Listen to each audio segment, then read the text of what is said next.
Welcome to Rubrics, a St. Timothy's podcast. It is Wednesday, December 13th. I have nothing to say in terms of an intro other than good morning. It's cold, and if you're watching on YouTube, I am wrapped up because there's no heat in here. Father Luke still has hair, so he is not wrapped up like I am. Cassock and sweats underneath. There we are. So, Let's hop into it. Let's talk about St. Lucy. Yeah, so we're gonna talk about St. Lucy and kind of Advent traditions, religious traditions in general. But today's the feast of St. Lucy.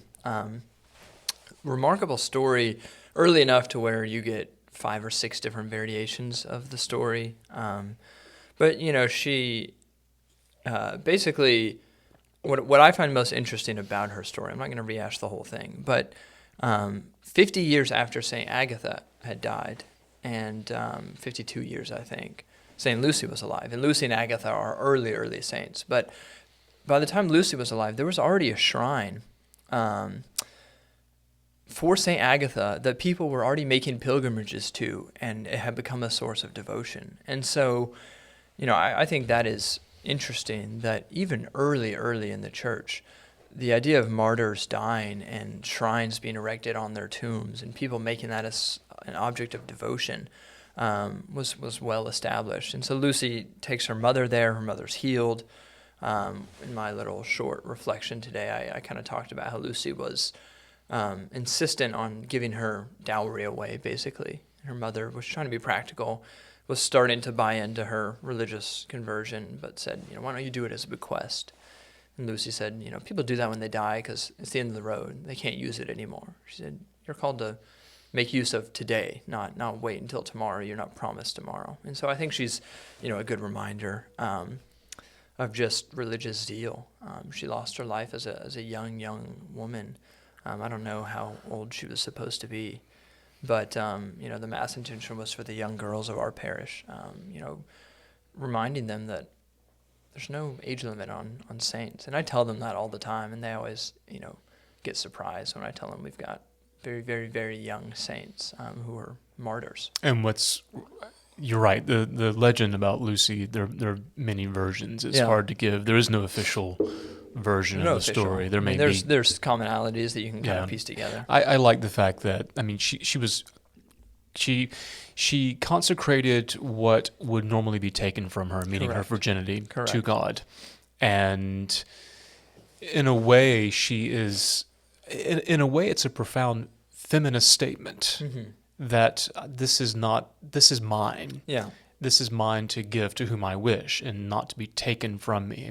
And her commitment to that, I think sometimes people look at how the church has valued virgins. And yes, those are always women that are remembered. And I think that people can, and I do think that maybe people in the church in history have viewed it this way, of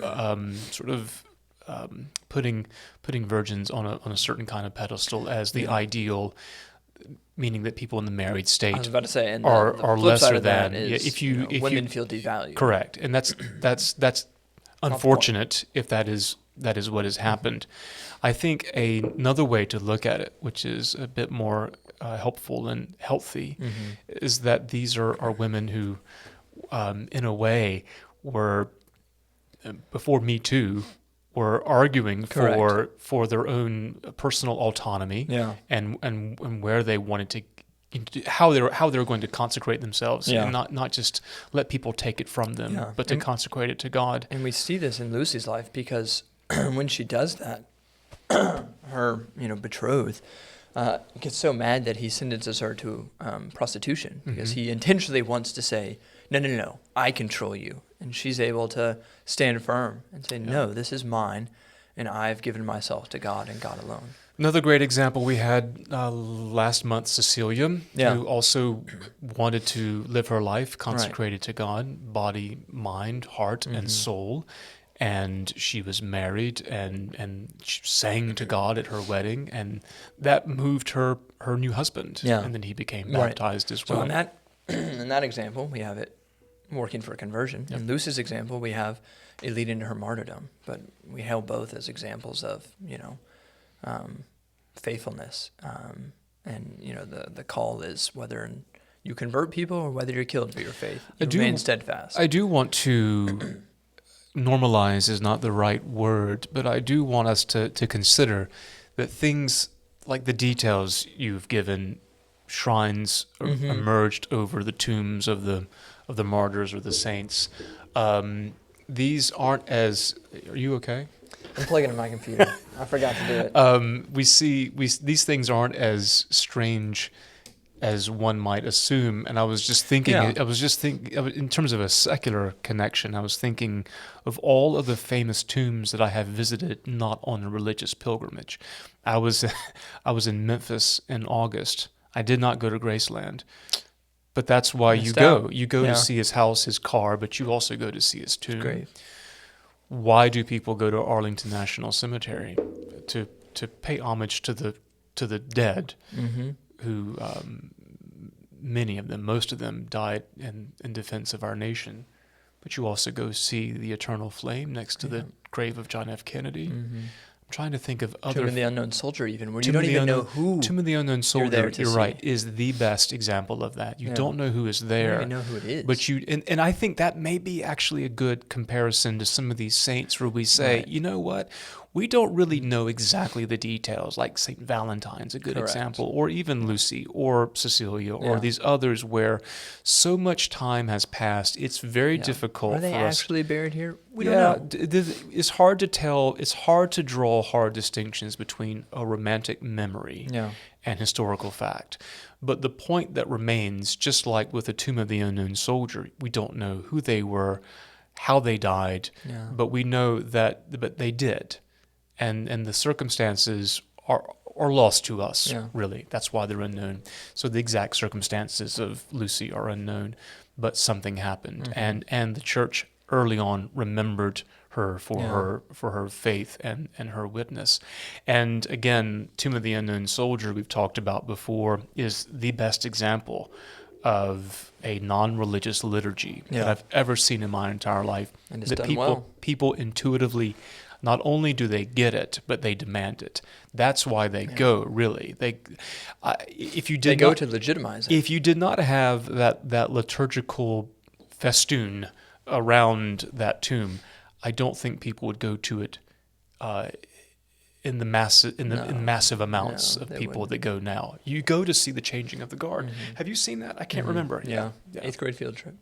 It's the best thing in the I world. think it was raining, and That adds to it. I was about to say, and I remember, complaining that it was raining, and then they're standing there, stone-faced and unmoving. Did not matter because what they were doing was more important than the performance. Oh yeah, yeah. If you were there as an 8th grade field trip or weren't there, it would have been the same. Correct. That's what we say about our daily celebration of the Mass. Whether 500 people show up Or 5. today, or 5, or 1, it's the exact same. It doesn't matter. What were some of your family Advent or Christmas traditions? Well, Apart from going to church, obviously. I mean, none in terms of religious traditions. No, I don't mean religious, just in well, general. I remember decorating. My mother loved December. I would say Christmas, but just say December. Yeah, and that's probably an accurate statement for a lot of people. yeah. And the tree came up Mm-hmm. probably the Friday, Saturday after Thanksgiving. Yep. This is before Black Friday became a big thing, and we would do that. And We would do that to avoid Black Friday. I remember that all the decorations were completely down by lunchtime on Christmas Day. She was done. She was You hit it hard in November, Yep. and then you're burned out by the 26th. yeah, no real.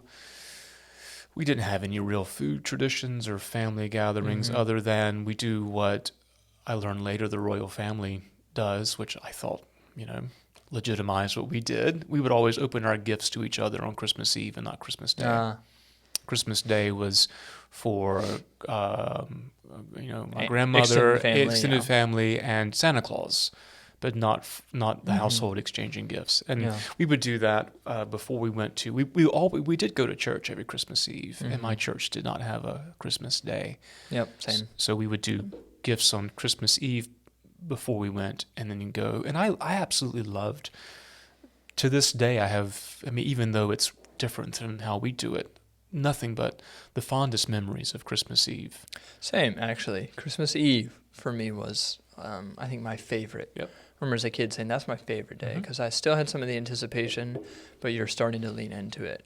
I love the candlelight service at the Baptist church I grew up in. Love singing Silent Night. We would go, and as I got older in high school and college, we actually started going to like an Anglican church. I went to their midnight service at 10 or 11, but we would like watch the same movie every Christmas Mhm. Eve, Arthur's Perfect Christmas, the little aardvark. We would kind of do our same food things. Did you have that? Not Like, really. We had very same foods we would eat. Christmas morning was monkey bread. As I got older, Christmas Eve became like, we would do like a European brunch type thing because we had been to Europe once, and so we tried to carry that along. But do you remember trying to get at, like, were those traditions important to you? I mean, you didn't have a ton, it sounds like. But did they do anything for you?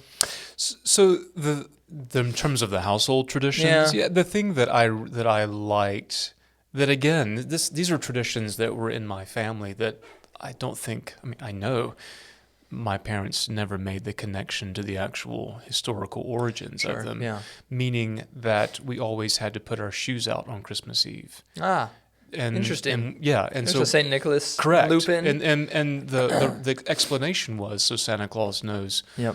who to give Who the to- stuff yeah. to. And but we always would put our shoes out. And Interesting. and in high school I would put out my cowboy boots because they were more things it was a bigger surface area to fill. That's right, yeah. And More gifts. yeah, and Would they actually put stuff in your shoes? no, not really. Yeah. No, but we had the stockings had the same sort of stuff Yeah, in there. we had the stockings. My mother would always put the same kinds of things in the stockings, and the Mhm. older I got, the more I appreciated what was actually in the stocking. Same. Yeah. And interesting. This has nothing to do with religion or whatever. Our gifts were never wrapped from Santa Claus, and I think my household is the only one that I've ever heard of. I've heard a couple of people doing that, which makes more sense. Santa's not going to wrap the gifts. In our house, they're all wrapped, and each child has a certain color wrapping paper. So also to help determine who gets what. Santa wrapped our gifts. Yeah. So my tradition was getting up as early as I possibly could, and the earliest I got up on Christmas morning was 1:20 in the morning. So Chloe and I had this discussion the other day.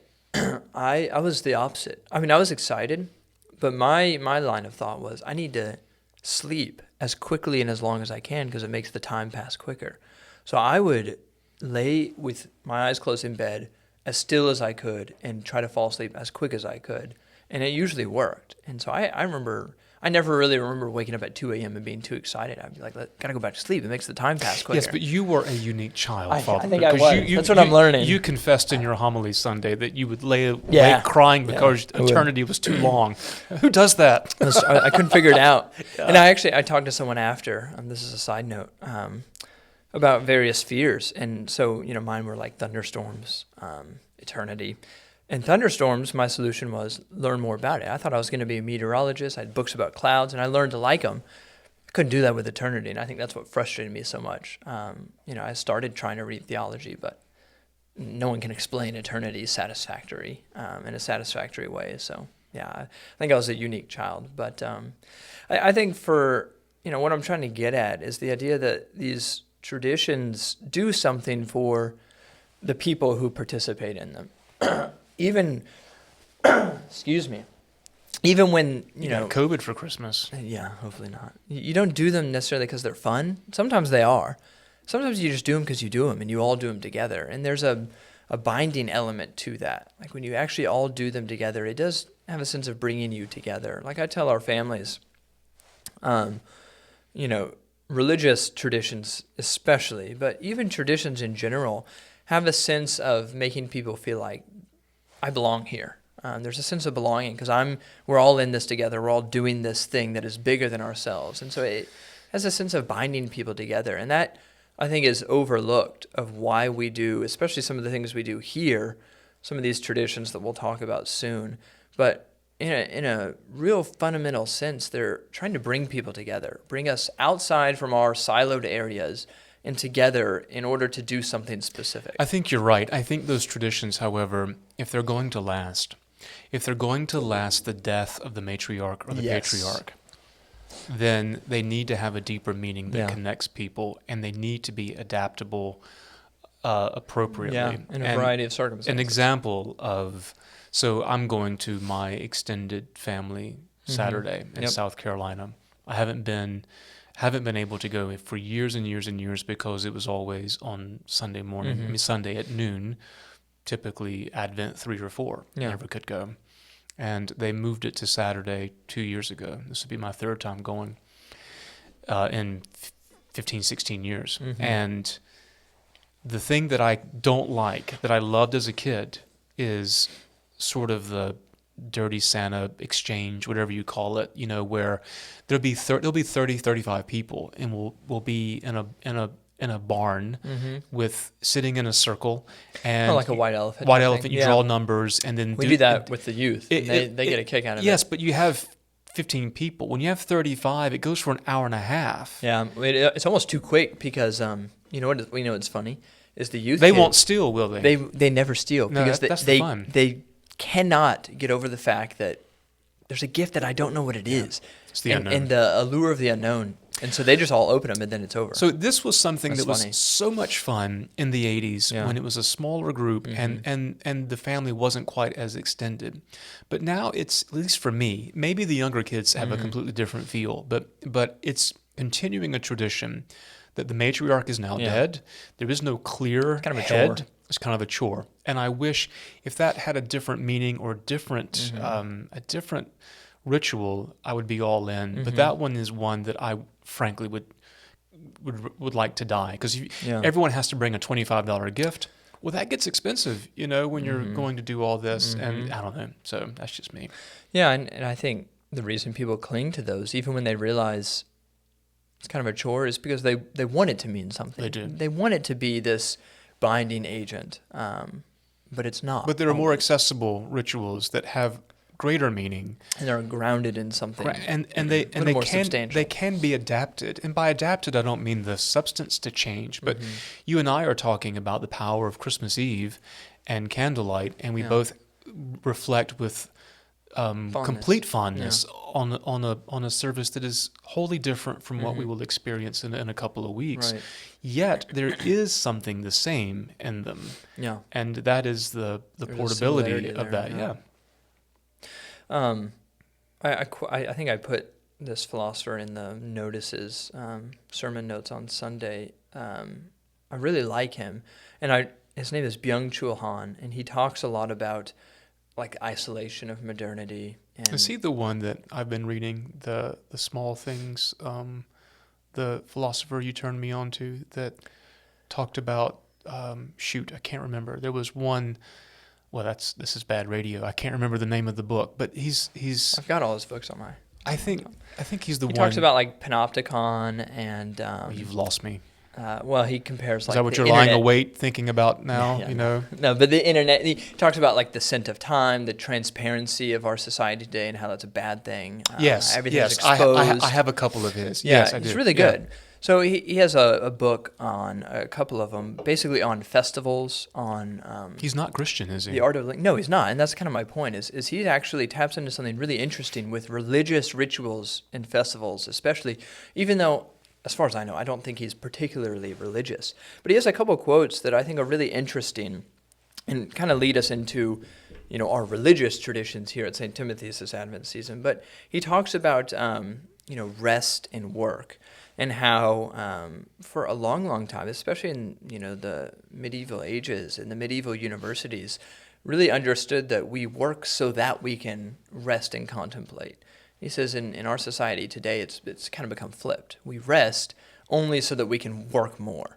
And he, says that religious festivals almost invite you to flip that back around and to recognize that life is for enjoyment. Life is for rest, and not just laziness, but actual rest, which comes even when you are doing things active. And so he says, festivals are grounded in the fact that as essentially collective beings, humans regularly feel the need to unite. So there's a union of these festivals. It brings us together. But then he says this, which I think is really interesting. He says, as forms of play, festivals are self-representations of life. They are characterized by an excess, an expression of what an overflowing life that does not aim at a goal looks like. This is what lies behind their intensity. They are an intense form of life. Basically, what I think he does a good job of pointing out, and this is what we try to get people to realize, is like these, traditions we do, religious festivals, religious, customs, they are not add-ons to kind of your standard life. They're intended to be the grounding of your life that kind of brings you back to its foundation. And then, your work and stuff like that, your labor, is in service to that. And we see that like in, the medieval ages when there's 200 festivals a day. And they're not days of laziness, but they are days of... 200 festivals a year. Yeah, sorry, 200 festivals a year. What did I say? A day. Well, that's a lot of... impossible. That's a lot of feasting. Yeah, a year. And, people gawk at that. Say, how did anything get done? And that's kind of the point, is we're so obsessed with our labor and kind of our secular life, and how do we fit this stuff into that? And it's supposed to be the other way around. And so I think, even, so let's talk about, our Lucy's procession a little bit. Even things like this are an intentional reminder that this is what brings us together. And this is what is supposed to give us, our source of life. And then we go back and do our things, do our jobs and that. And then we come back and are fed again every Sunday. I mean, even every Sunday that we gather is intended to be a form of this. This is why you exist. And then you go out fed with Jesus Christ to make it through to the next time you are able to gather again. I came across a quote last night, and I don't know where I found it, but it's from Henry Nouwen, or Henri Nouwen. And so in thinking about St. Lucy and Boy Bishop and Christingle and Rorate Caeli, and yesterday Our Lady of Guadalupe, and you and I both were praising and extolling and impressed with the parish of Guadalupana in Wilson, North Carolina, getting up at 5 a.m. for an hour-long mass.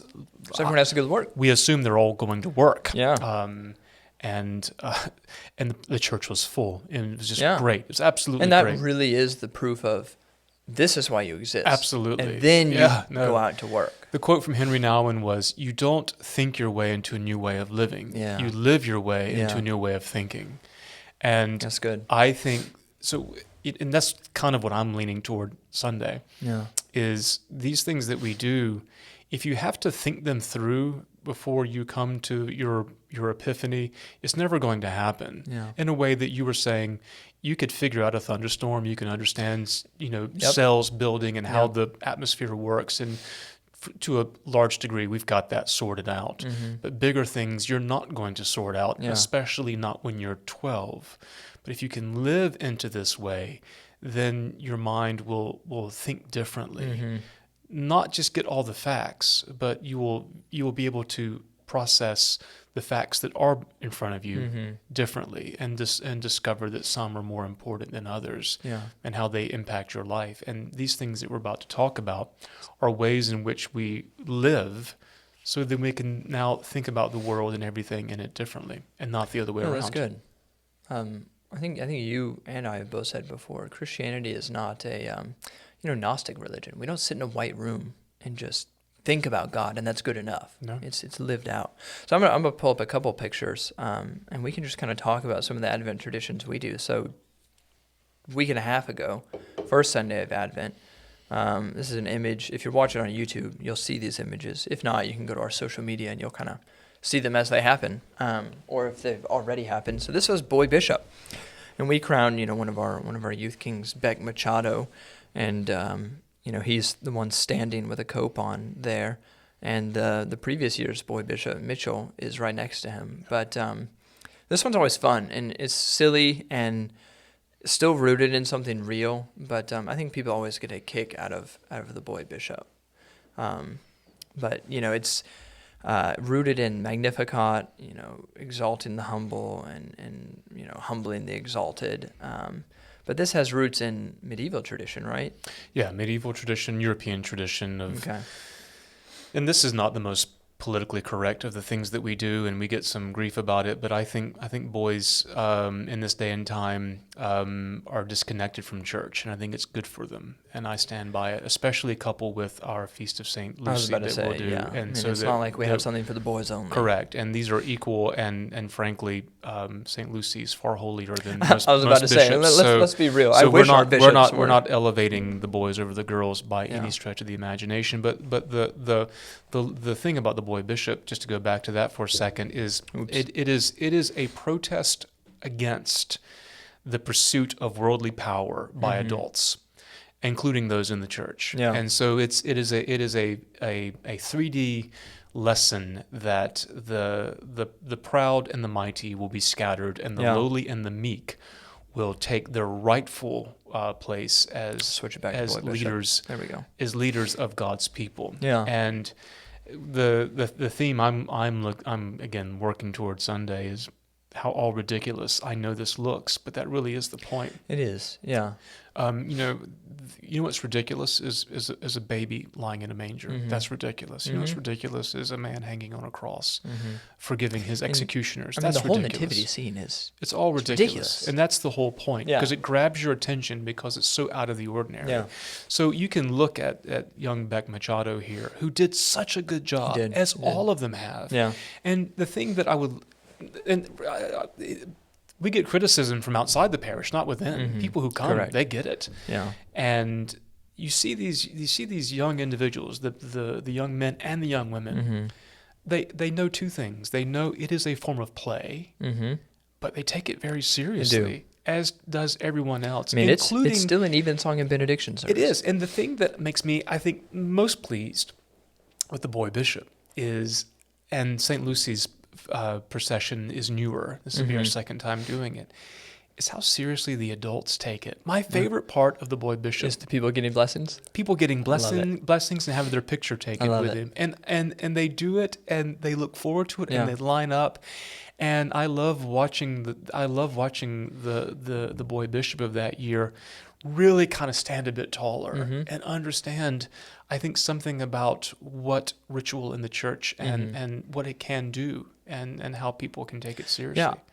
One of the things I love is you can see the change from when, they show up before the service starts, and it's like, okay, I'm boy bishop this year. And they put on the cassock, they put on the alb, and then when they get put on the coat, they really do that. Right. There is a sort of not legitimacy, is it? That because it's not like we're saying that's what makes him, but the visual clues, the ritual surrounding it, I mean, really does make them live into it a little bit more, which is a good lesson. And the same thing with the young lady and St. Lucy. Correct. I mean, so they, let me they go to look, that picture. They look gloriously ridiculous with a crown of lighted candles. They do. It's a crown. And then, and I found this last year's was my daughter, since it was our first time. I could take the hit on that one if it didn't go well, because it was my own kid. She took it seriously. She did, yeah. And she enjoyed it. And I think Lucy this year is going to take it seriously. She's very excited for it. Teenagers are terrified of standing out and being a spectacle.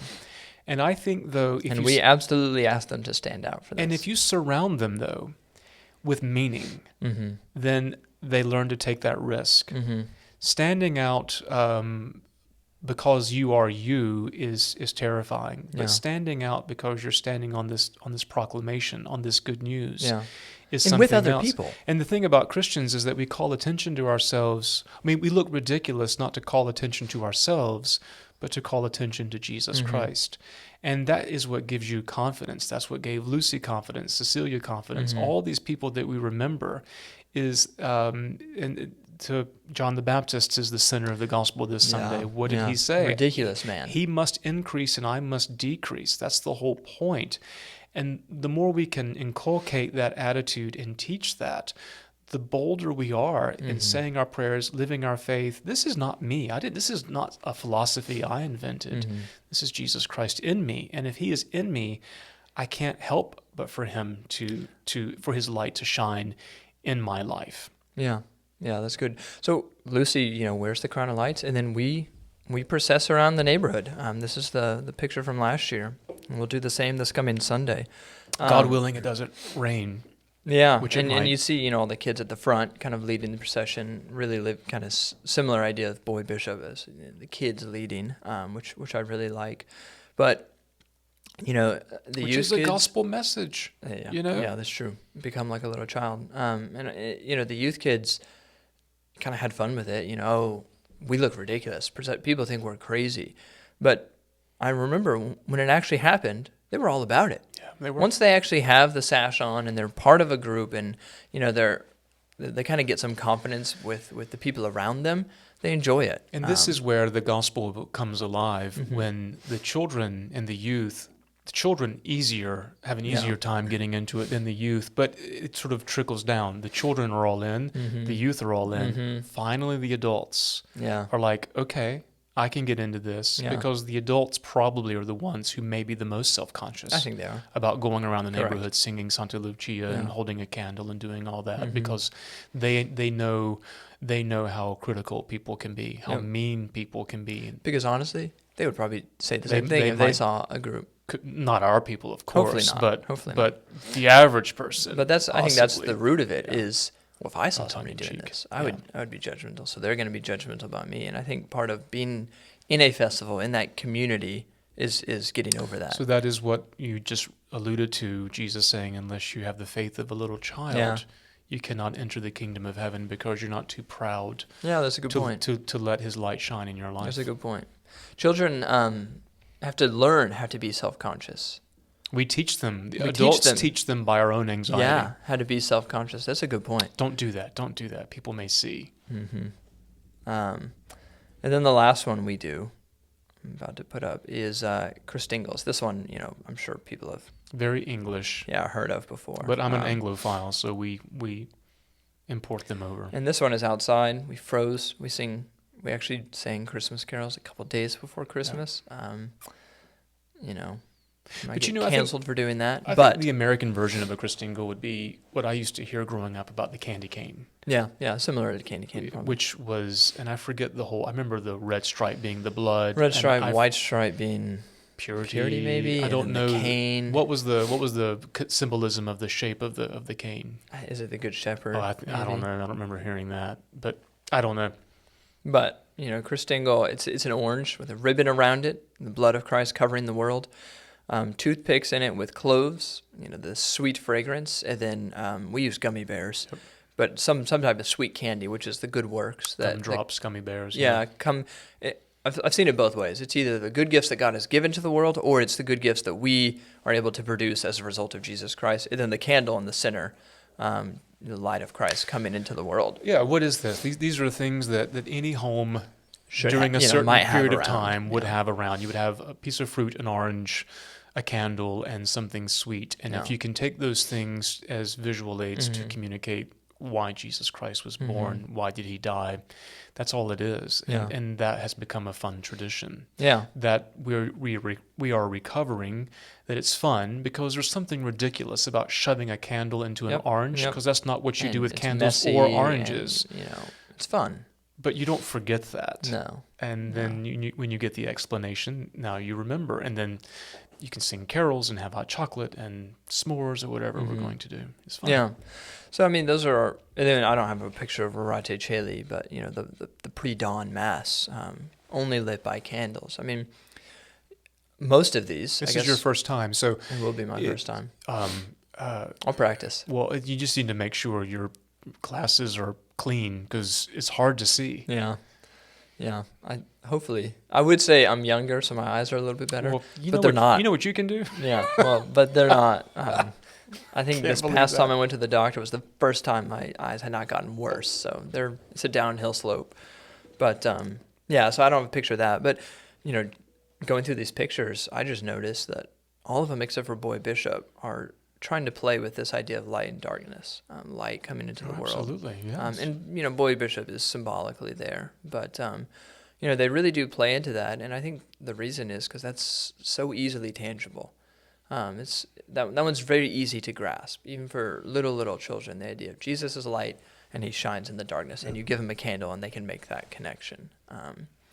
But you know, the spiel that we give to families is try to make these a priority, not because we're giving you something that's going to be worth it. It's not like we're selling you something, but because this is part of living into your Christian community of faith, is doing these things together. And I think Christmas is a time of consumerism left and right. What can I consume? What can I get out of this? And this kind of asks you to simply show up. And yeah, there's experiences that you consume, but it's more so about just being present with other people, doing something together. Yeah, I would encourage everyone to go to church Christmas Eve and Christmas Day if you can. I don't understand the argument that it's family time. What is more family time than going and praying together? I don't understand that. And what binds your family more than Jesus Christ? Correct. And we have masses at 5 p.m. and 11 p.m. So I understand that there's a big dinner planned. You can either go, before or after. Yep. You're not feasting from 4:30 to midnight. Yeah, exactly. And then the other feasts, learn something about them. And in your own home, we've talked before, the easiest way is to mark them with cuisine. Yes. I did that last night with Our Lady of Guadalupe. I'm not. Oh, did you? Yeah, I'm not at all LARPing on another culture or cuisine, but using what's accessible. So didn't have a lot of time, and so I just made quesadillas. Yeah. We tried to get Mexican last night. It was closed. That is an appropriate. Our Lady of Guadalupe is so big in Hispanic culture, and for good reason. Yep. And for good reason. And if you do that, so I made quesadillas for the boys and brought that candle that I had of Our Lady of Guadalupe home, and just said, here's why we're having quesadillas, and let me tell you the story. And had one of my boys Google the tilma, the cloak, just to see. And of course, they've seen the image all over the place. Yeah, everyone has. You just don't realize. You just didn't know what it is. I'm like, oh, okay. So maybe now they'll make that connection every time we go to Pancho Villa. There you go. Yeah, I mean, we've.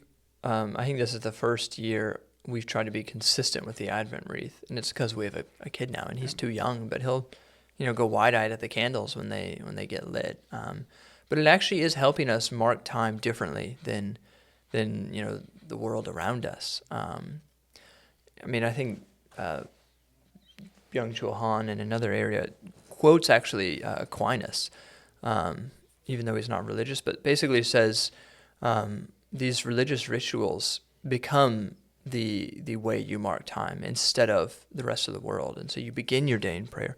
It ends with prayer. That is literally how your day ends. That's kind of what tells you the day is over, is when you end it in prayer.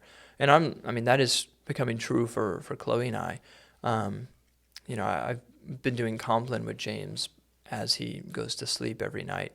And, it's sometimes a race to finish it, or at least do Psalm 91 before he starts to fall asleep, so I can put him down. Yeah, but you're not teaching him to pray. You're doing that for yourself. Lord, grant us a peaceful night. That's selfish. You just want to sleep through the night. That's true. And he does it. Now he does. But I have found that the nights when I'm not home or whatever, when I don't do it with him, it actually does feel lacking. I feel a little unsettled because that has become this way in which I wind down for the night.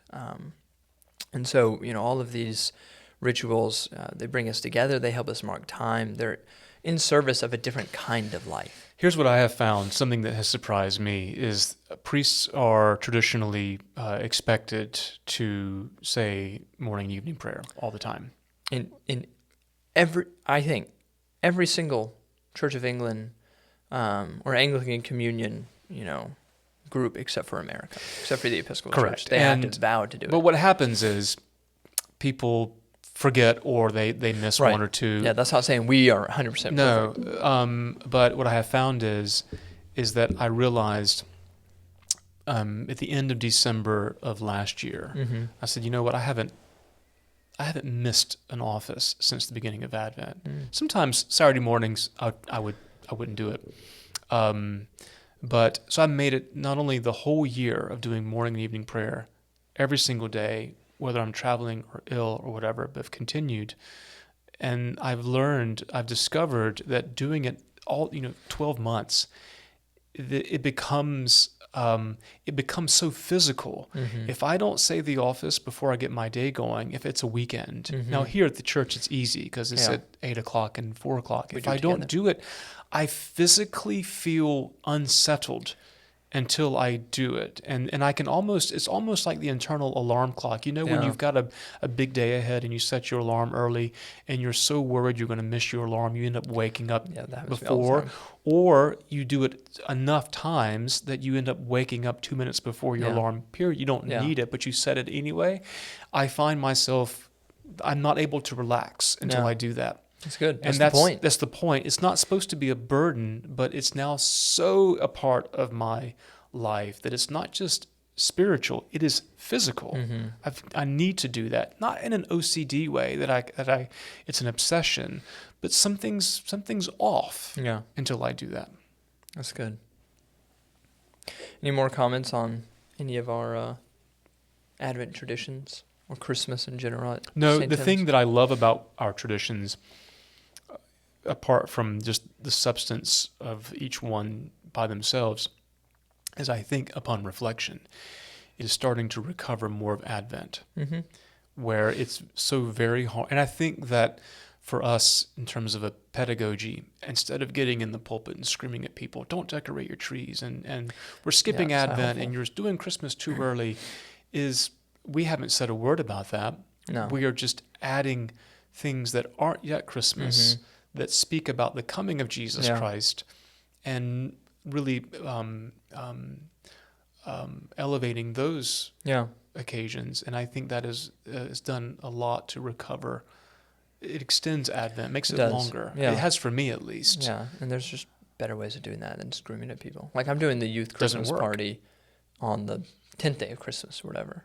Yeah. And, they asked when we were doing it. I said, we'll do it probably the 10th day of Christmas. And it took them a second to realize it's after, but, it's 12 days of Christmas season. And so that actually helps them celebrate longer, which I think is good for them. And no one should be a jerk. Someone wished me. I went to the dentist, and my yeah, dentist they said, say Merry Christmas. he said Merry Christmas. I said Merry Christmas. Yeah. Yeah. Don't be Scrooge. Just like you can say Christ is risen. Yeah. You don't have to Don't- do it only during Easter. It's be fine. Scrooge. It's fine. Just That the people who refuse to say it are the same people who, critique nativity scenes for having wise men, or it's a stable. Technically, he was born in a cave. Get over Yeah, yourself. I used to be that Get over way. yourself. I used to be that way, but yeah, you just get over yourself. Yeah. I mean, that's just stupid. It doesn't It's work. a representation. It's a bad witness. Just have fun with it. Yeah. Go make some fun cutout cookies and eat candy cans. All right. Well, we've got St. Lucy's this Sunday at 5 p.m. Evensong, and then the procession follows it, and we'll have fun food afterwards. And then we've got the Christingles on Thursday the 21st, and that will be outside at 6 p.m., I believe. But, try to make it to them. They're a lot of fun. Can I And just? then Marate Cheli the Saturday. Yeah, and I just want to say that of all those things we do, you mentioned Evensong and St. Lucy's, Mhm. is that it's Evensong and St. Lucy. Mhm. It was Evensong and Benediction and St. Nicholas. Yeah. It wasn't the opposite where we're doing this fun thing and then Yeah. we're going to sneak some prayers in. No. No, the prayer is the majority of the experience along with this And that flows out of it. additional thing. And the only one that doesn't have that is what is sort of purely devotional and fun, which is the Christingle outside with Yeah. the carols and everything else. But the rest flow from our already established yeah. pattern of prayer and sacrament. That's a good point. Let's close with prayer. Our Father, who art in heaven, hallowed be thy name. Thy kingdom come, thy will be done, on earth as it is in heaven. Give us this day our daily bread, and forgive us our trespasses, as we forgive those who trespass against us. And lead us not into temptation, but deliver us from evil. For thine is the kingdom, and the power, and the glory, forever and ever. Amen. The grace of our Lord Jesus Christ, and the love of God, and the fellowship of the Holy Ghost be with us all evermore.